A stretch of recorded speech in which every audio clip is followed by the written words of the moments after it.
Well, this is it, the shape of motoring to come, the start of a scheme which will intersect Britain with a road system second to none. The rapid increase in car ownership since the end of the war has created difficult and serious traffic problems in all parts of the country. When the Prime Minister, the Right Honourable Harold Macmillan, opened the Preston motorway, the first British road to be designed and built for the exclusive use of motor traffic. Britain's newest motorway, the Yorkshire-Lancashire M62, forges an important new link in our motorway system. The new road provides direct access across the rugged Pennine chain at altitudes up to 1,200 feet. And throughout its length, the road has been carefully designed to merge into the landscape.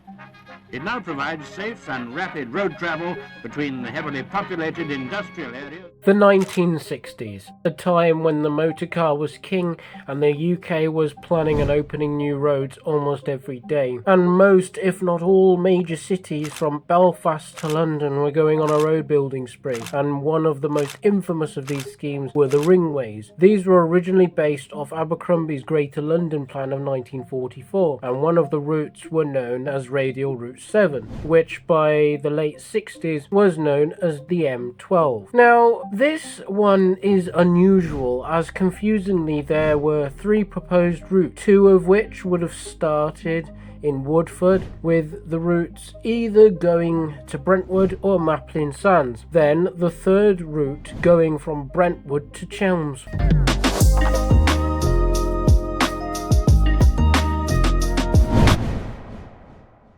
Route 1, the 60s proposal, Woodford to Brentwood. This first proposal is what was originally part of the Ringway scheme. This was designed to replace the Eastern Avenue section of the A12, which runs between Redbridge through Romford and then to Brentwood. And if you visit the M11 at Junction 4 today, you'll see the only part of the M12 that was actually constructed, this being just a small stub and slightly to the north, a bridge that carries the M11 over, well, nothing.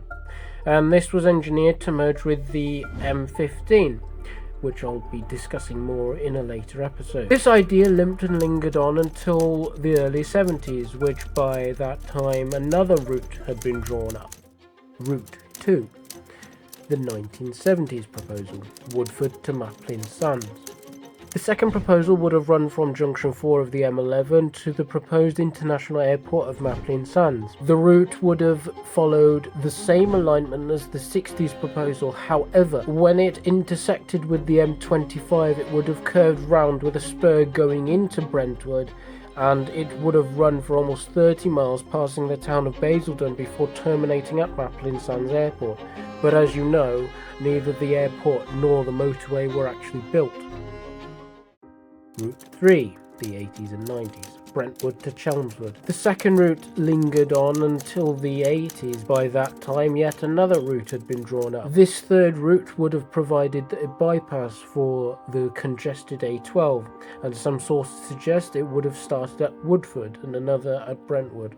However, one thing is for sure is that it would have been bolted onto the M25, bypassing the A12 at Brentwood before terminating in Chelmsford. But this idea fell into obscurity when a cheaper alternative was decided upon by just widening the existing A12. And as of the time of recording, a scheme is set out by National Highways to widen the A12 between Chelmsford and the A120. So to conclude, 2 out of the 3 iterations of the M12 actually had a strong business case, including benefits to the community and benefits for people to travel across the county of Essex to commute to London for work. Therefore, there was a strong case to build the road, but after years and years, the plan was officially killed off in the 90s. Thanks for watching, and don't forget to subscribe. It'll help the channel grow, and before you go, don't forget to check out the video on the M16. And I'll see you in the next episode.